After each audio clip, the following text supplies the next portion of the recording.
Hi, everybody, and welcome back to Jill of the Jungle. Alright, we've done episode 1, Jill of the Jungle, episode 2, Jill goes underground, and now it's time for episode 3, Jill saves the prince. And, yeah, this is gonna be very interesting. I've taken the liberty of turning the volume down quite a bit, because, oh, and actually I did not even mention it the first couple of times. There's the high scores on the right, the left, that says, look out world, here comes epic mega games. Alright, and yes, alright, Jill has changed outfits again, so she's blue now.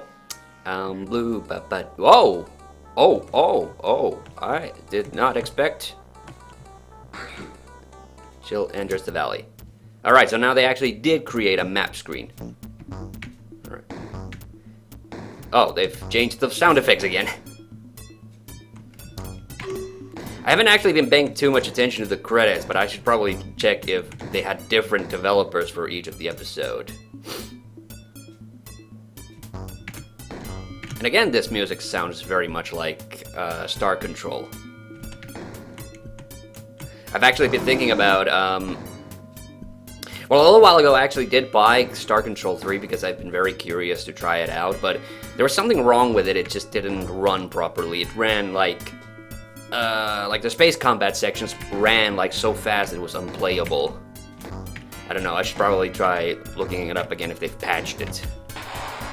Star Control 3, in case you don't know what that's about, that was the only one that was not made by Toys for Bob. Accolade, I think, just did that just for shits and giggles. No, well, Star Control 2 apparently like sold very well, so and they wanted to do a third one. And Toys for Bob. Oh, Jill enters the jungle map. All right, here we go. Yeah, it was. I've been looking at the recordings of of the previous Jill of the Jungles.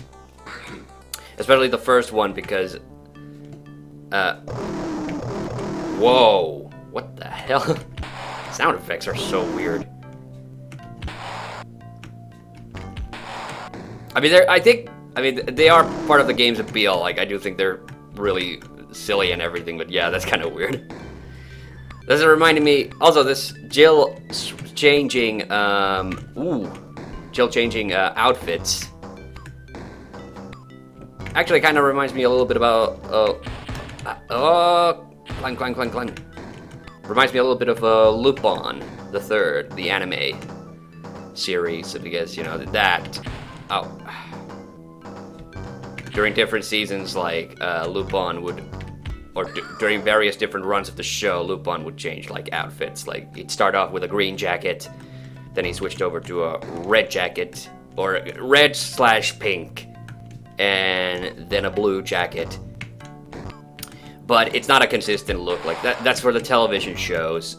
Then when you would occasionally, like, when you have, like, movies, like, when Miyazaki did, like, Castle Cagliostro, like, he gave Lupin his green jacket. Oh, whoa. What, the demon's immune to my daggers? Seems so. Alright, I did not expect that.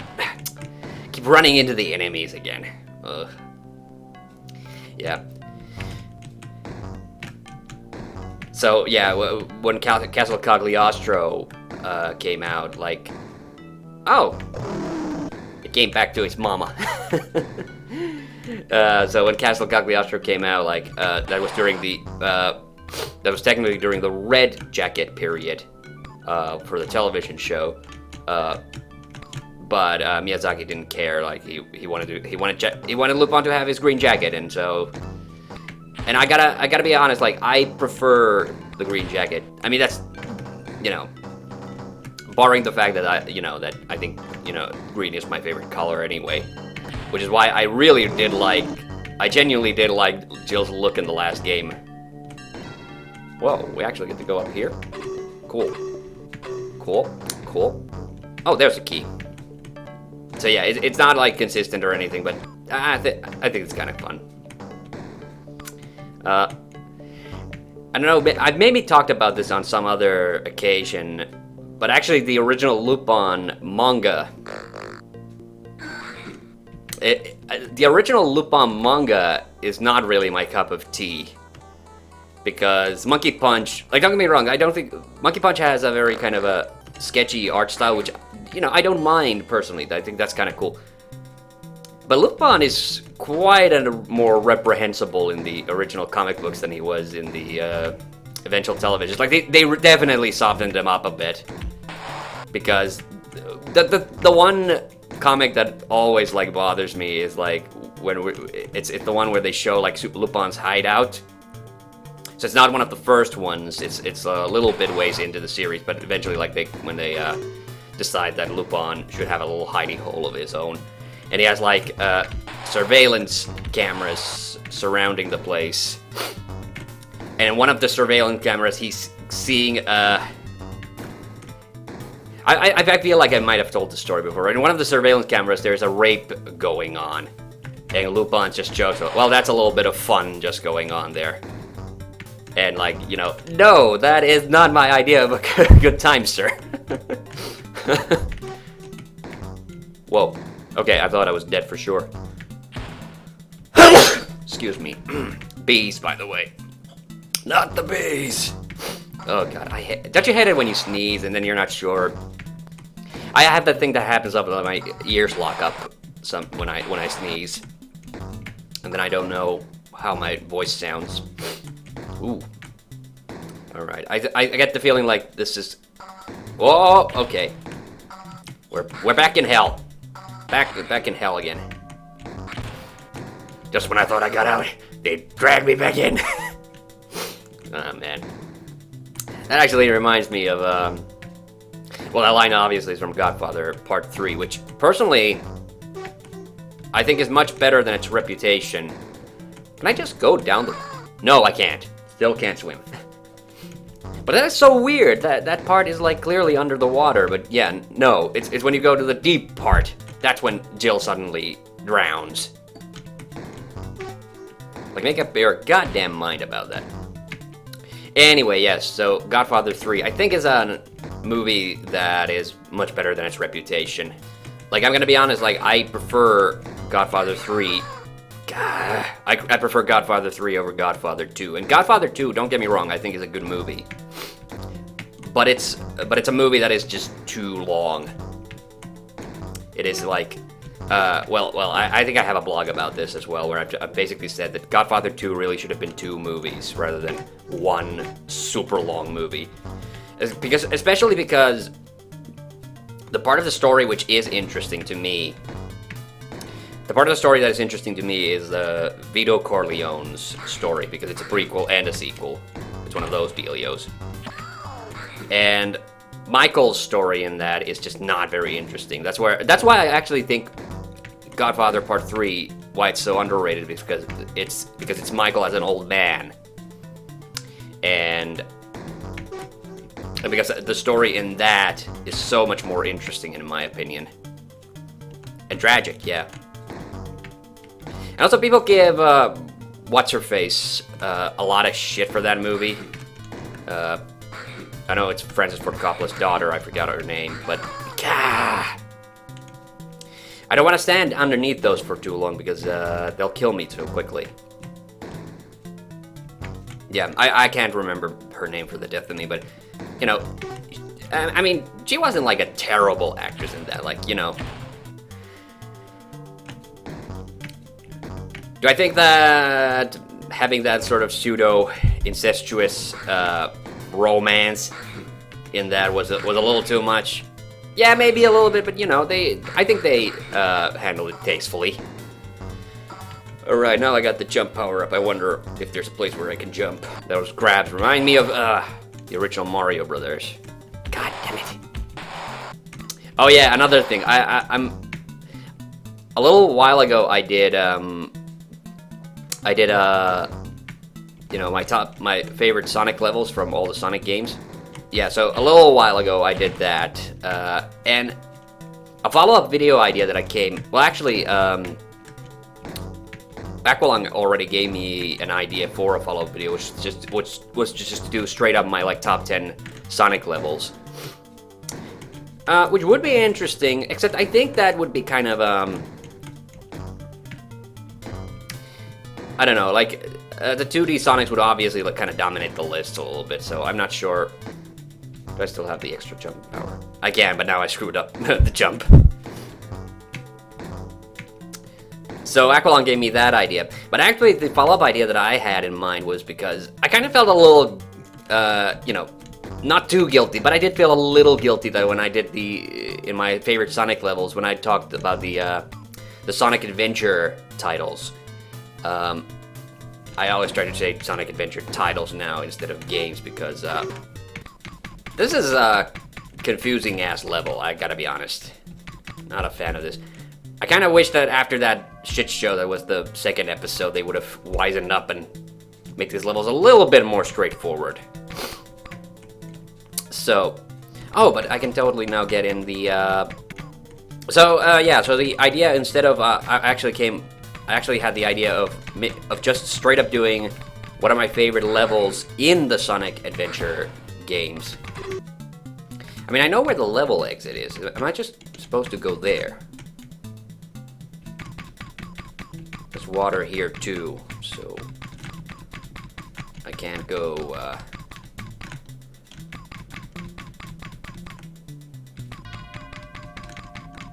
I can go through here.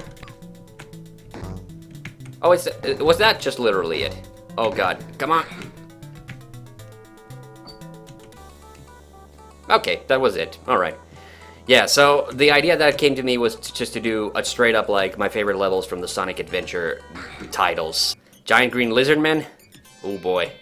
This is somebody's... Okay, I take it. I was about to say, this is someone's hentai fantasy coming true, but, no. They're just, like, friggin' doughy dinosaur guys.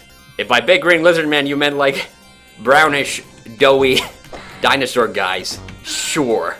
Yeah, I'm not as much of a fan of this blue... I mean, I kind of like the red one. It was sort of funny because I watched a video just recently of comic tropes talking about Vampirella. So her outfit, her red spandex outfit, like, reminded me of Vampirella a little bit. This level actually is reminding me a little bit of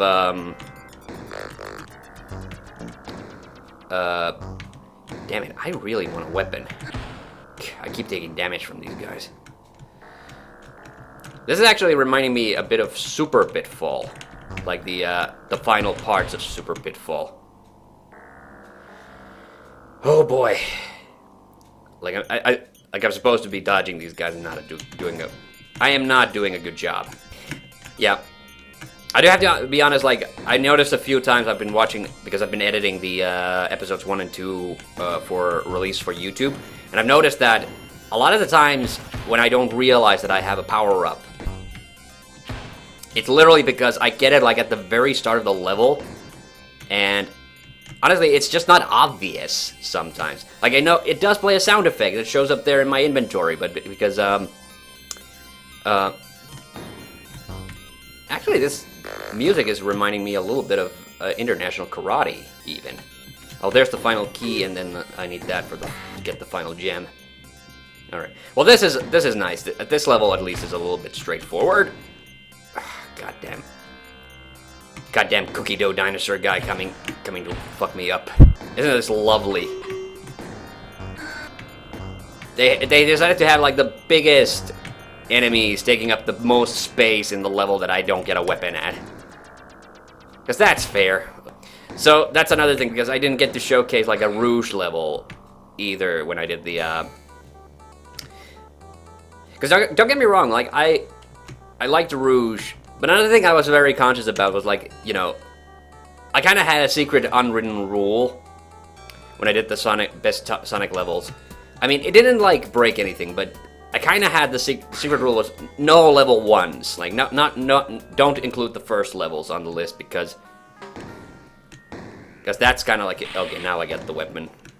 Now I get the weapon. Because everybody always, that's the cliche, isn't it? Everybody says that the first level of every Sonic game is fun, and then, you know, people don't like anything after that. And I feel bad about that too because, well, I don't have too many like favorite first levels. Maybe the first level of like Sonic 1. And actually, yeah, Emerald Zone's a good one too. I often joke about, the joke is that it's just that Emerald Zone and Sonic 2 is just Green Hill Zone 2.0, but I kind of like it.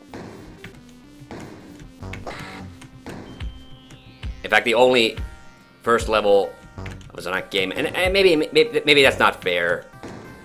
I'm not the biggest fan of Sonic 3. But, even the first level of Sonic 3 is kind of unique because it's in a jungle instead of a Green Hill. And the first level of Sonic Adventure is sort of fun, but that one definitely not as fun as some of the other ones because it's a level they made just to show off like the Dreamcast's capabilities, and it does have a little tech demo-y feel to it. It's not too bad. Like it's not. There's a thing that I talked about in the Sonic favorite Sonic levels video, which is the Sonic roller coaster effect, which is the number one thing that I really hate about modern Sonic games. And it's kind of, it makes me angry that I can't like more openly praise like Sonic Lost World, because I did like Sonic Lost World. Don't get me wrong, but the later levels in that game were just god awful. Well, some of them, not all of them, but a fair bit of the latter levels were really bullshit. But I will say that the good thing about the Sonic Lost World was that it did not have the problem. So the Sonic roller coaster effect or problem is that in order to make those Sonic levels in many 3D Sonic games, in order to make the Sonic levels feel like fast and in order to make them fast, they basically just remove all the challenge. So you can't run into enemies. You don't have to do like platforming or jumps in the middle of it. They just take out like anything that would require any form of reaction from the player. And that, in other words, they want to make it look. They want the level to look fast and impressive, but they don't want the player to actually be playing anything. And that's something that really annoys me. Like, it's a Sonic game. Sonic, it's okay to have a hard level in a Sonic game, and it's okay to also have a balanced out challenge level. Sonic is a platformer. Having challenge in a platformer is required. Otherwise, it just becomes, a walk to the finish line. By the way, this level's going on my shit list too. Really? Just putting spikes out of sight. So, and that's my problem. Like, even in Sonic Forces, which I did like, I thought was an excellent, well, not excellent, but very enjoyable game. I really liked it. By the way, I'm a fish again. Yes, I like being a fish. I kind of wish I could shoot better. Anyway. So that's my main issue with the 3D Sonic games, is that very often and very frequently in the newer games, Sega has kind of resorted to cheaping out on the challenge by just making the levels, a complete cakewalk.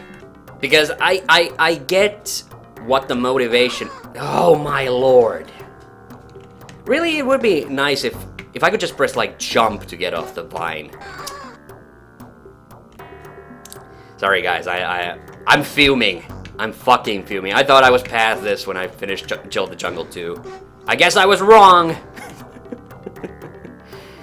Oh, God almighty. Okay. I mean, that is just bullshit that I have to jump up high enough so I have time to back up. Alright, I'm gonna fuck up any fish and jellies that are gonna get in my way this time. You mess with the wrong mackerel today. Ugh. Okay. I guess that... Nope, it's not here. Weird. So that's my main gripe with 3D Sonic games is that Sonic team has very clearly made a creative decision in some of them, or made the uninspired decision in many of them to just. Oh, I'm supposed to go up the waterfall? Wait, I can't. What? Is this? Oh my god. Is this? Are you for real? Is this whole fish bit nothing but extra? Then where the hell is that key? Okay, sorry guys. The jumping. I was pressing the wrong button. Yes, I was a fish for a while and I forgot. Holy. Oh my god, where is the key? Do I have it? No, I don't have it. But there's nothing else in this level. Am I just blind? I mean, don't get me wrong, I wouldn't put it past me. But this cavern... Oh, there's a more level over here, sorry. Sorry. Oh my... Ground spikes. Wonderful.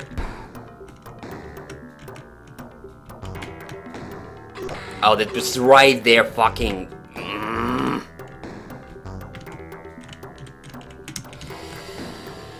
Oh. Sorry guys, yeah, I am fuming. And I guess I'm supposed to go through this way because there's spikes near the end of the vines at the top. I mean, god damn it. Again, the person responsible for this level is going my shit list as well. Yeah. Oh yeah, so Sonic Lost World, to its credit, I would say did not have the problem of having too many, like having, it still had a couple of those kind of roller coastery segments. And don't get me wrong, I think if they're just a segment in the level, that's fine. The problem with Sonic Forces was that there were some levels where literally you could just press the boost button because it had that weird boost mechanic, which I guess is from Sonic Colors. I think, I'm not sure actually. Fucking, I saw the spikes, I knew I wasn't supposed to jump, and I jumped still. There's the ant. Hey, do ants have uncles? Alright, so there's a diamond door up there. Oh, there's a diamond. Yes, alright, good. Okay, but where do I go now? I went up there. I haven't gone down here, have I? Oh, Pac-Man Ghost. There's a diamond. Aqueducts. Because I gave a shit about aqueducts. Down here. There's frogs. Oh, there... Oh, that is... Okay, that's exactly what I was talking about. Like, the fact that the frogs are immune to lava. And they can just keep jumping forever, basically. I got both keys. Yes. Excellent. Oops. So if I've been counting correctly, actually I looked at, because I edited the previous 2 episodes, there seem to be like 14 levels, approximately, in each Jill of the Jungle. So...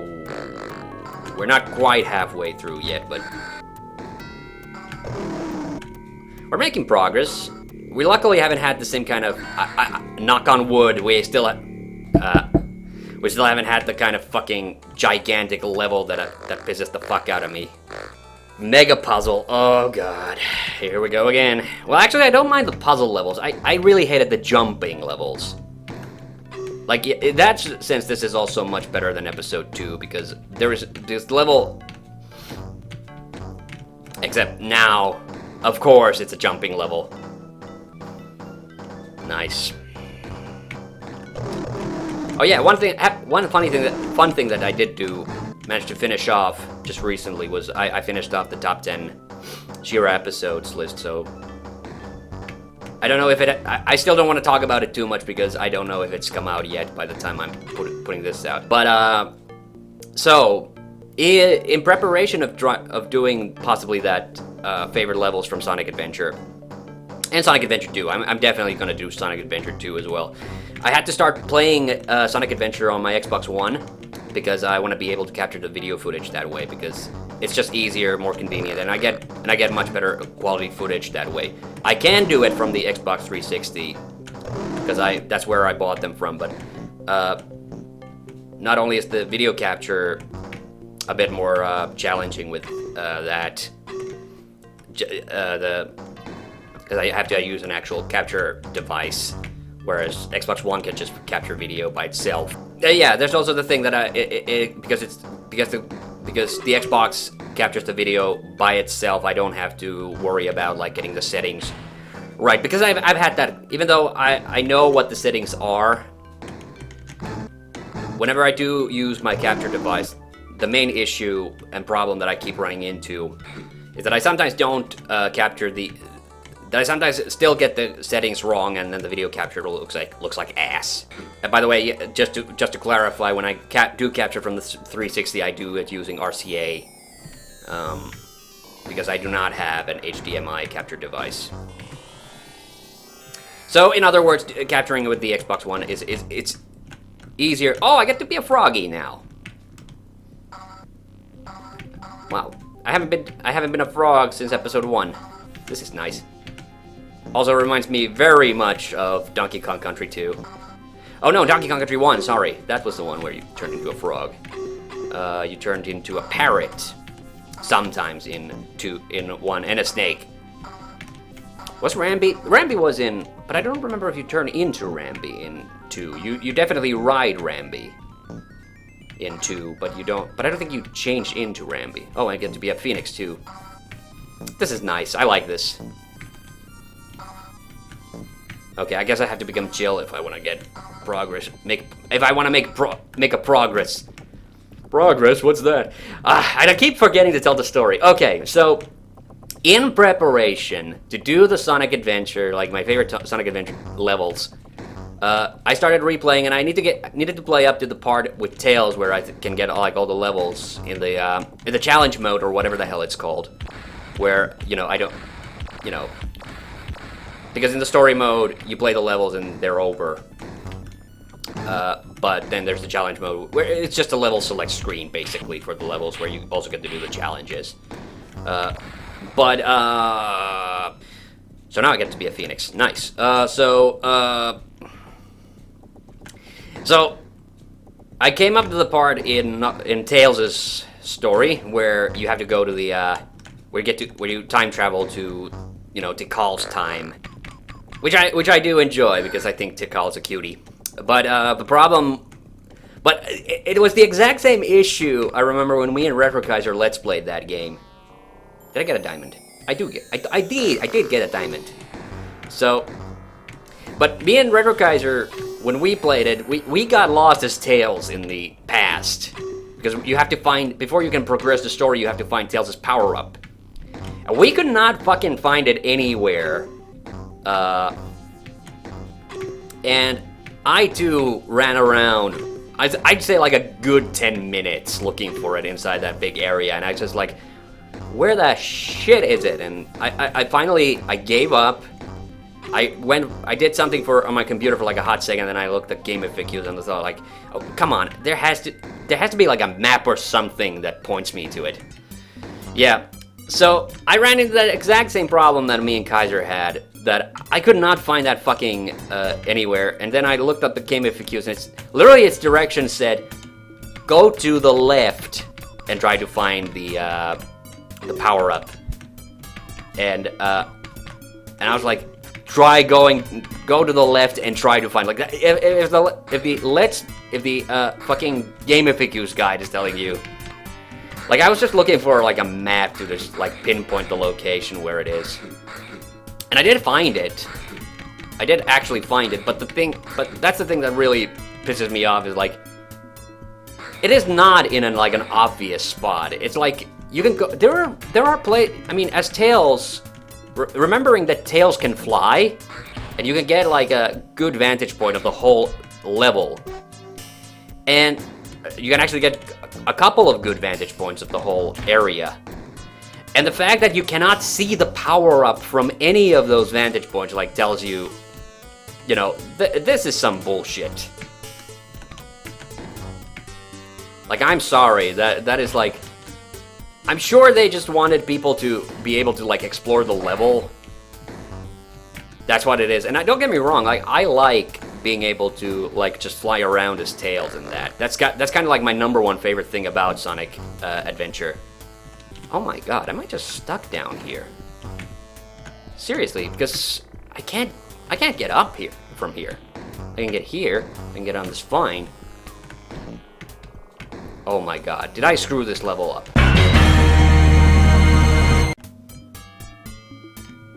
Oh. So that's what turtle mode is. Hey, bird, bird, hey, bird. Oh! I made it. Okay, so you can jump. Okay, how did I do that? I pressed jump when I got off the vine. Holy shit, okay, that was scary. That was some bullshit. Seriously, they put me in a spot. There were the gray blocks that I know I can destroy, but I can't. Also, fire does not work. Shift. Okay, now it works.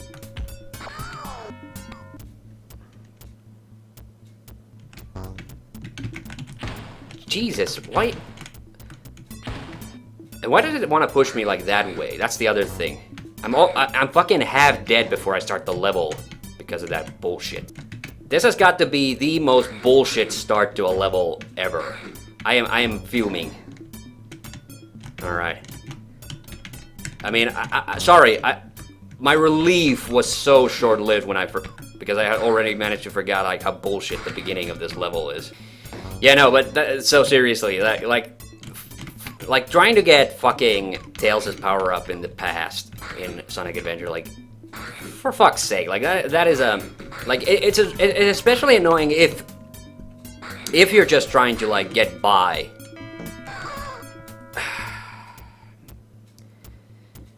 Really, I really am losing my patience with this garbage, and I keep forgetting the buttons too. Sorry. That too. Alright, I guess we found my least favorite level now.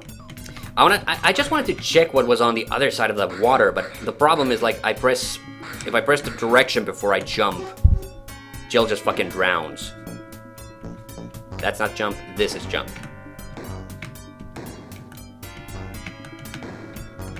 There's my weapon. Fuck everybody in this motherfucker. There's that key. Jesus. Don't tell me there's more to this fucking level.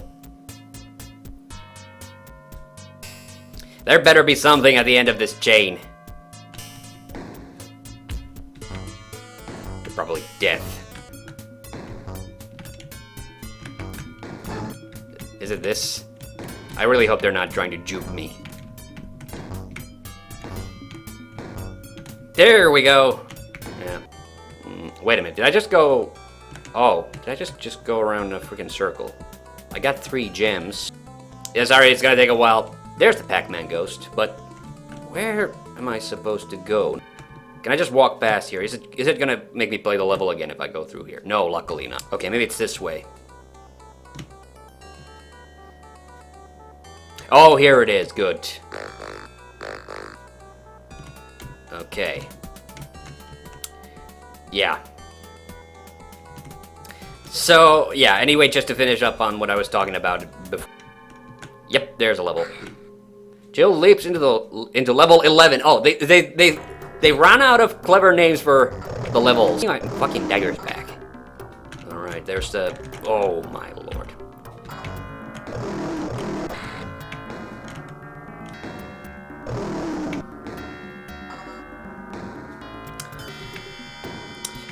This is actually kind of reminding me of some of the later levels of Super Mario Brothers.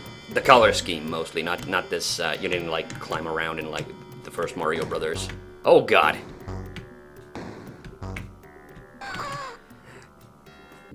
I did do that one shot of, playing classic Super Mario Brothers for my YouTube channel. I actually kind of wish now to go back and maybe actually try to beat the game. from start to finish because I realized when I did that one shot that I kept neglecting coins, and I had managed to forget like how hard it is to actually get like extra lives in original Super Mario Brothers. So I did get pretty far into it, like you know, well over halfway of the game, but yeah, it was when I got to the colorless world. That's when I died, or I got the game over. And I didn't feel like cheating. Oh, well, okay, now I remember. Yeah, there is the code you can use to get back to the world you were at. Maybe getting to the end isn't as hard as I imagine it being. Whatever. I mean, the point was just to do a one-off of it, where... Okay, but how do I get back up? Oh, here. This is how you do it. This is how you do it. Alright, yeah. I got the... Oh, God, not a fucking devil. Jesus! We're hitting the object limit. Oh God, it's just frogs everywhere. This is now really getting a bit biblical here. Excuse me. Oh my lord. I barely saw the frog green on green. Are you fucking bullshitting me with that? They're just immune to my weapons here. Oh my god. Seriously, in episode 2, you could kill these guys easily. So they decided to make them invulnerable for this, apparently. That's lovely. Wait a minute, we're up to level 11, so if this game is as long as the previous two Jill's, then we only have 3 levels left. Oh, it's a bat! I remember the bat hanger in the previous game. Oh boy. Got to do a lovely little edit for it with the YouTube version. Oh, fucking bouncy balls. Jill can't handle balls. No. There's no checkpoints in this. I only just realized. But I guess they made a trade-off. In the second, I noticed, I didn't comment on it, but in the second episode, you lose your items when you die. But you have checkpoints. And in this game, you don't, it's gone back to the one way it was in the episode 1, where you don't lose your items. When you get like a key or something, you don't lose it. But there's no checkpoints. My god. This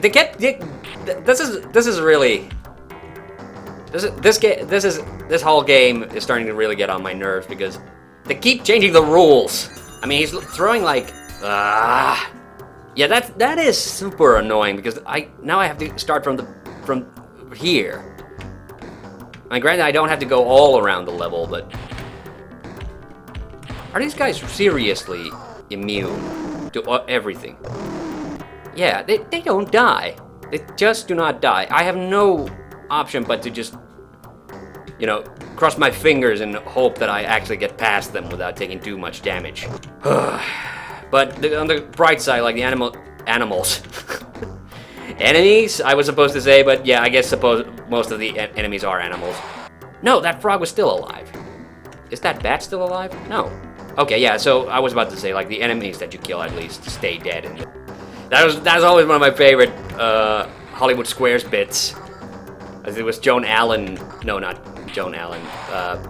The lady who was the robot in Spaceballs. And they had, what sport do you watch? Balls bounce back and forth, going hundreds of miles an hour. And he says, and she's just jogging. Fucking the demon is in the corridor. I'm starting to sound like a crazy person. Oh my lord. Now these assholes are here. Go fuck yourselves. I mean, yeah, it seems like every Jill of the Jungle... Oh, that is not fair. The game started bugging out. Game started lagging, I couldn't jump out of the way. So he multi-hit me, and... Is there seriously no way to get past those guys? Or at least get rid of them? Oh, they do die! They take like 1,000,000 hits, but... Oh, God. So that's what they did. They made them, like... They gave them extra HP. Okay, well that's good. Now I know to fuck that demon shit out when I get back up. When I finally get back up to that part where I was. Yeah, because in the last game, they died from one hit, so... And don't get me wrong, like, they were doing that thing where there was, like, it looked like debris was flying off them. So, I knew it was registering the hit in a way, but I didn't realize that they took damage or anything. That's actually another thing that I was moaning to myself about recently, because I'm secretly thinking about finally doing that Mega Man 8 Let's Play, but I don't want to start it until I have actually finished the game. And I still have not. And I've gotten, and I realized that I've gotten generally pretty good with the normal levels. Like even most of the boss fights I can handle now without much difficulty. I was a little worried about Astro Man, because I always remember Astro Man being very difficult.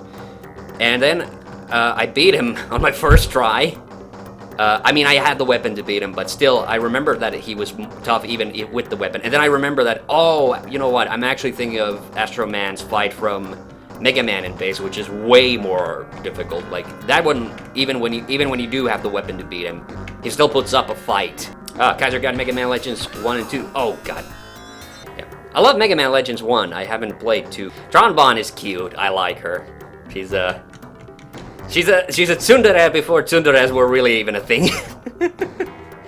Especially like that cutscene where Mega Man saves him from the dog, saves her from the dog, like is so cute. That's the thing about the voice acting in that game is like it's very like mid-90s, but it's actually decent. Like it's compared to the voice acting in Mega Man X4.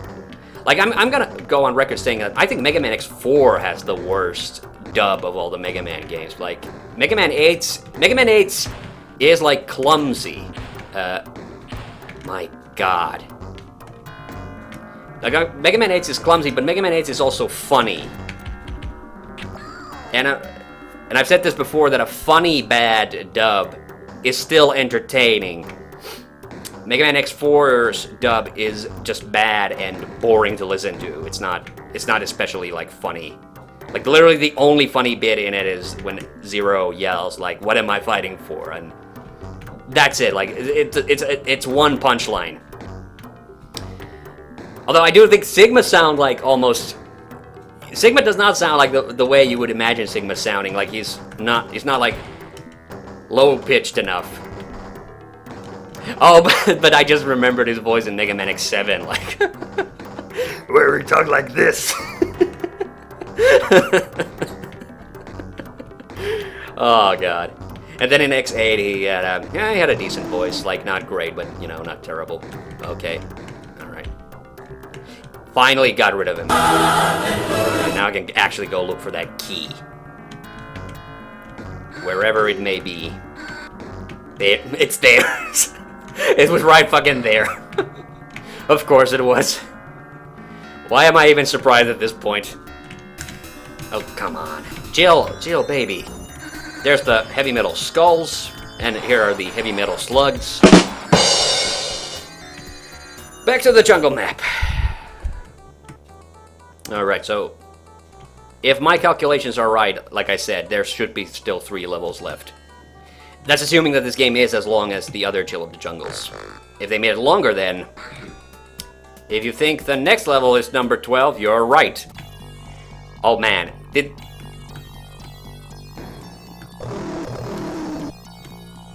they just ran out of, like, ideas for level names, didn't they? Shooting. Fucking... I hate the movement in this game.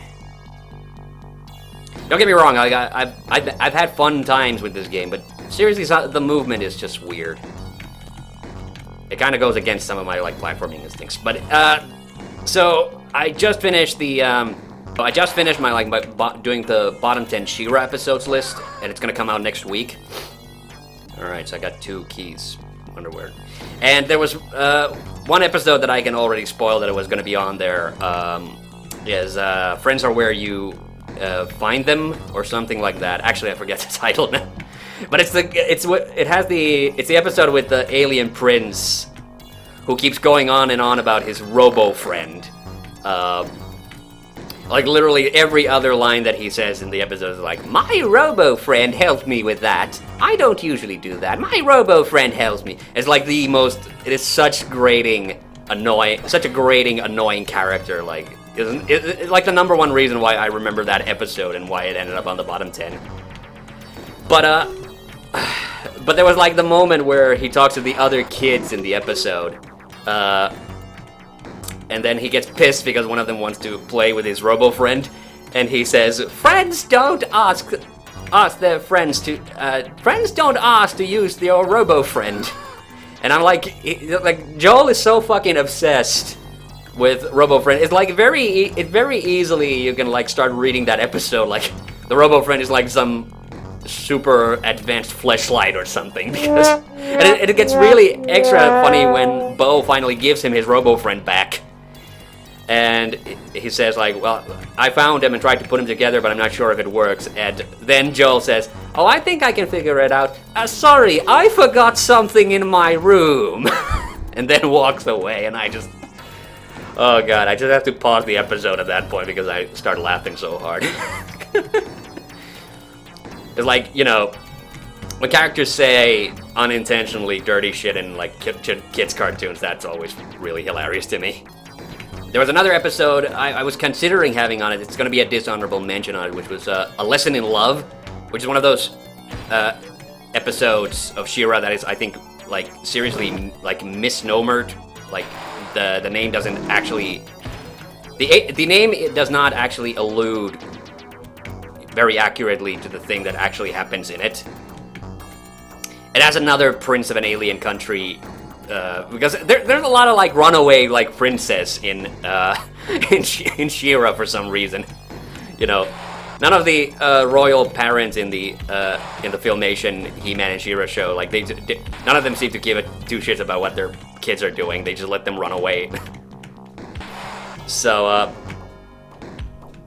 but it's another one of those, and I actually kind of forget what the. I think it's just that. The prince runs away, the rebels rescue him, and they're having like a fair or something. And then in the midst of it, Flutterina gets captured. And the only thing about that episode that is even mildly noteworthy... Oh yeah, that's the thing, the prince is called Kevin. Because the most alien-sounding name, Prince Kevin. He and Flutterina don't really like... interact like even too much in the episode. Like I think Flutterina helps Kevin out at the start, and then Kevin helps rescue Flutterina from the Horde. It does have like one of my favorite things about it is that there is this one frame where Madame Raz dunks a bucket of water on Shadow Weaver who's throwing like fireballs. And that frame where Shadow Weaver is like all wet, like I like that one. Oh wow, that was some bullshit.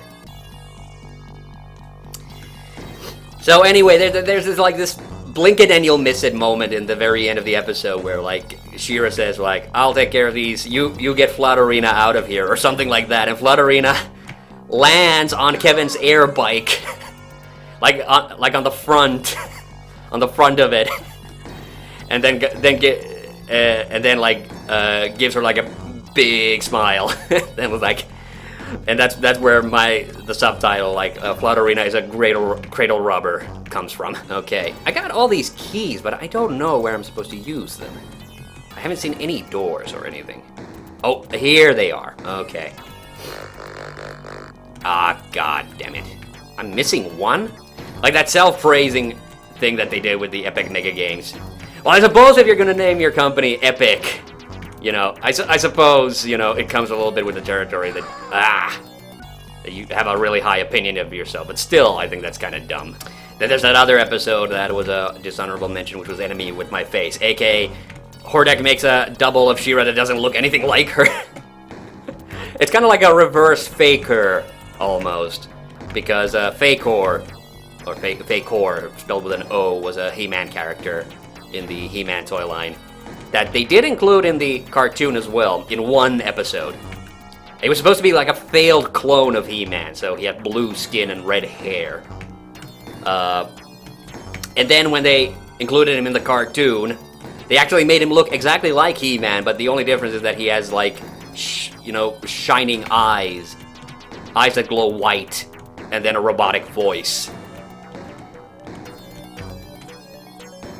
So in a weird way, like, he was more like an actual, you know, doppelganger of He-Man than the original toy was.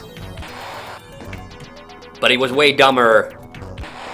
I mean, way more boring, and he gets killed off at the end of the episode. Like, it was destroyed, I guess. Like, technically, you can't kill off a robot. He was very clearly a robot. A magical robot, but a robot nevertheless. Oh, there's my other knife. Oh, is that where... Oh my god, I was... That is so annoying. That is so annoying that the spikes kill you if you just touch them from the side. That should not be a thing.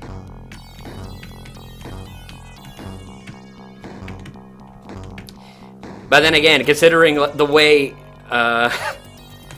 considering the way Jill throws daggers in this game, which is with the point up. The sharp bit upwards. And hilt first. Want to be sure there's land underneath my feet before I jump.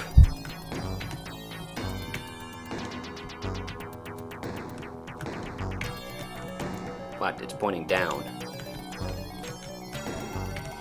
Or is that just when I inevitably have to come back up?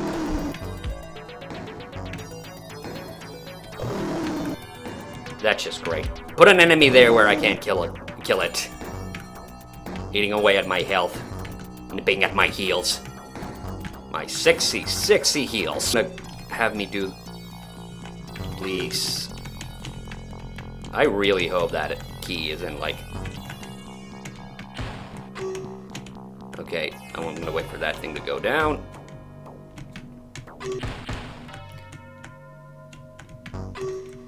Where is it?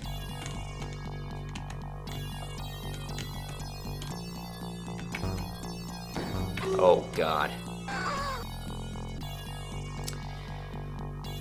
Oh, boy. We're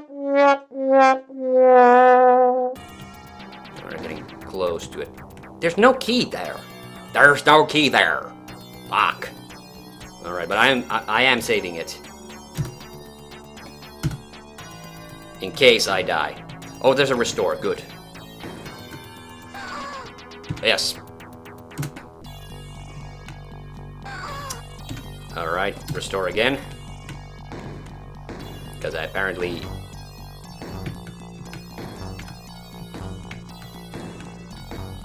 I haven't been using the save game at all in the previous 2 episodes. Now I'm having to resort to it because... Fuck this game, honestly. I mean, episode 3. Seriously, though. Okay, where the fuck is that key? It has to be here. I've been everywhere else in this level. Oh, it was up here. Jesus. Alright, now I gotta get to that arrow. Where is it? Oh, you know what? Fuck this. I can kill myself and get back to the beginning because now... It is literally faster for me to do that, because that makes sense. Like, screw trying to play the game normally. Now I'm just... Now it's shortcut time. Oh. Okay, but... Okay, gotta remember that. Seriously, I still have 2 levels left, at least. Possibly more. I really do not want to put up with this nonsense. Seriously. I'm getting a little tired now. So sorry. The commentary's about to go down the shitter from here.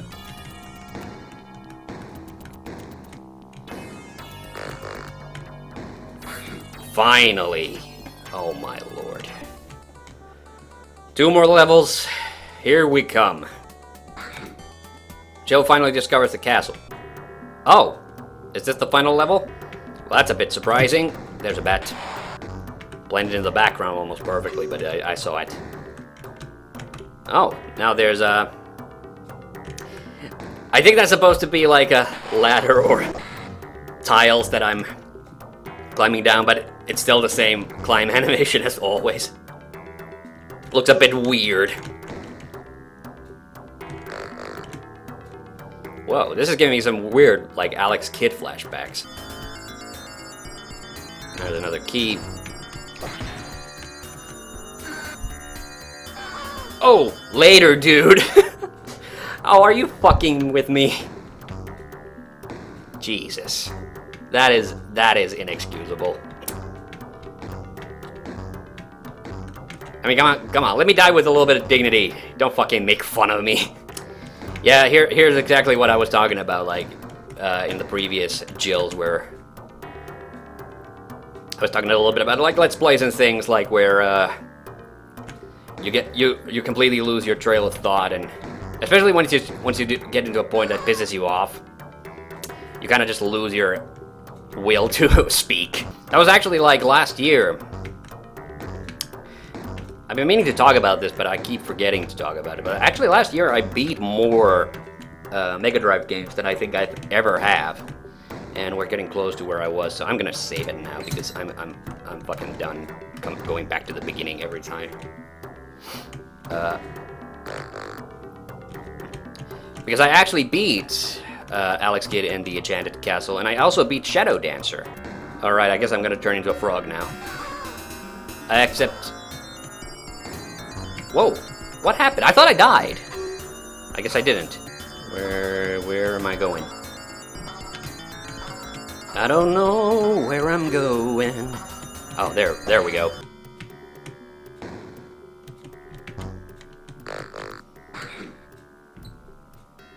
Okay, just a blank text. Jill journeys deeper into the castle where the prince is held captive. Can she save him? Only time will tell. What? Oh, there's a dinosaur dude. Hehe. Fuck you guys. Oh man, that felt good. Nice. I would have actually liked there to have been. Oh, now it is level 14. Okay, so I wasn't completely off. They just kind of mysteriously. They didn't have even a name for it. Fucking frogs. All right, so this, yeah, I was thinking this was gonna be the case. Gotta watch out for them bowls. I think I'm gonna die. I'm gonna die.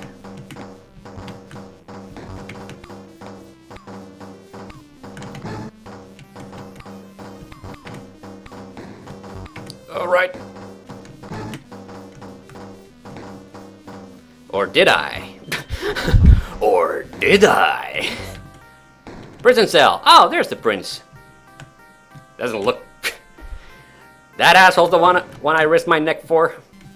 He better have a massive dick, because otherwise this was a wasted journey.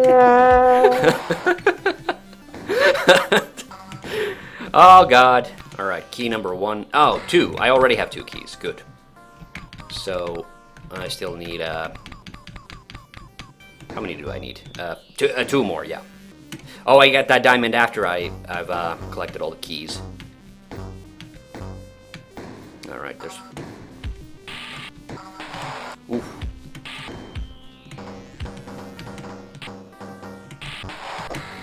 Thank God, rogue frog just coming out of the sky. That would have been that would have been real bad. Nice. Oh, yeah. Alright. Is there still something that I have to do? Or do I now get to save that guy? Because it doesn't look like there's anything else left. There's some apples. Oh, there's the level exit. So do I just... I save him and then I go to the exit. Oh! Finally reaching the castle and opening the prison cell, Jill meets the prince. Quickly escaping from the castle, Jill and the prince journey back to the jungle, which is now safe from the crazed giant green lizard men who had kidnapped the prince. Jill of the jungle, you have not only saved my life, you have saved the jungle from great peril. You have the eternal gratitude of my family. Now I ask you only one more favor, Jill.